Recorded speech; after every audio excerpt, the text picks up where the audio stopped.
আচ্ছা, আমরা কখনো ছোট্ট বন্ধুদেরকে পড়াই, তাই না? পড়ালে কিন্তু আমরা অধৈর্য হব না, আমাদের ধৈর্য সহকারে পড়াতে হবে। যেমন একটা ধরো যে আমি রিডিং পড়া শেখাবো, কোনো মতেই মনে থাকে না। হুট করে একবার বলেই যদি আমি দ্বিতীয়বার ওদেরকে ধরি, ওদের কিন্তু মাথার ব্রেনটা বিগড়ে যাবে, মানে হাই হতাশ হবে যে কী পারবো কী পারবো না, একটা টেনশন হয়ে যাবে। তো যেমন একটা জিনিস আমি ওদেরকে কিভাবে শেখাবো, সেখানে একটা ভালো প্রক্রিয়া, সেটা হচ্ছে ধরো যে আমি একটা শব্দ লিখে ফেলেছি, অলরেডি লিখে ফেলেছি যে ঠিকানা লিখতে 6টি ধাপের প্রয়োজন হয়। যেমন ঠিকানা লিখতে 6টি ধাপের প্রয়োজন হয়, এটা আমি একটা প্রশ্ন। তো ওকে আমি জিজ্ঞাসা করব ঠিকানা লিখতে কয়টি ধাপের প্রয়োজন হয়। বারবার আমি 10 বার, কমপক্ষে 10 বার বলে দেবো 6টি 6টি 6টি 6টি, এমন করে 6টি বলে দেবো। এবার কি কি প্রয়োজন হয়, যেমন প্রথমে নাম, দেখো দন্তের নয় আকারে না ম, নাম। কার নাম? নিজের নাম। ধরো যদু মধু রাম রহিম যা লেখো তোমরা, নিজের নাম। তারপরে পিতার নাম, পিতা বা বাবার নাম, পিতা। আচ্ছা, তারপরে কি? গ্রাম, দেখো গ্রাম, গ্রামের নাম অবশ্যই লিখতে হবে। তারপরে হচ্ছে পোস্ট অফিস, ইংরেজিতে আমরা কি বলি?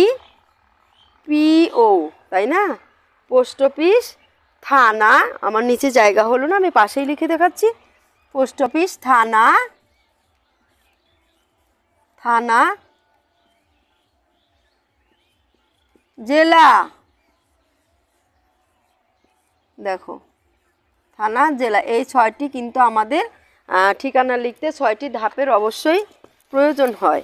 হ্যাঁ, সেটা হচ্ছে কি কি? নাম, পিতার নাম, গ্রাম, পোস্ট অফিস, থানা, জেলা। আমার মোবাইলটা একটু প্রবলেম আছে, আমি দূরের থেকে তোমাদের দেখাই দিই, কাছের থেকে।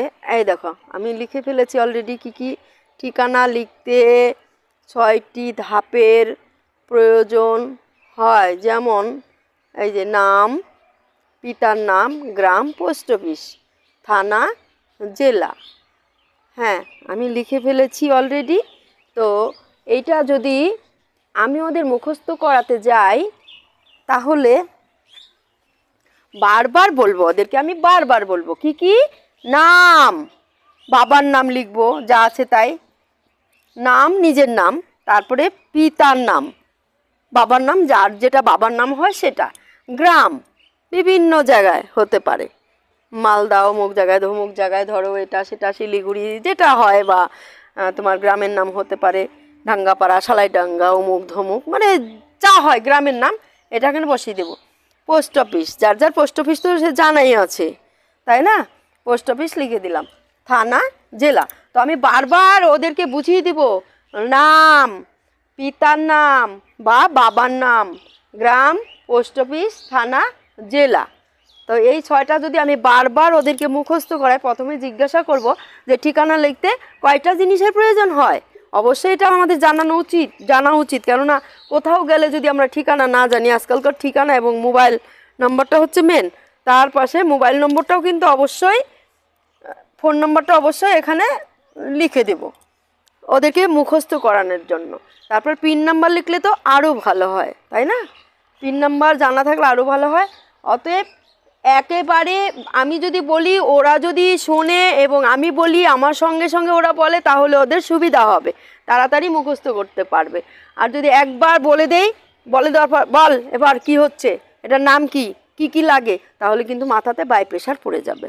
তো আমি বলবো, ওরা শুনবে, আমি বলবো, আমার সঙ্গে সঙ্গে বলবে, তারপরে একা একা বারবার ধরবো। এটা হচ্ছে মূল্যায়ন, তাই না?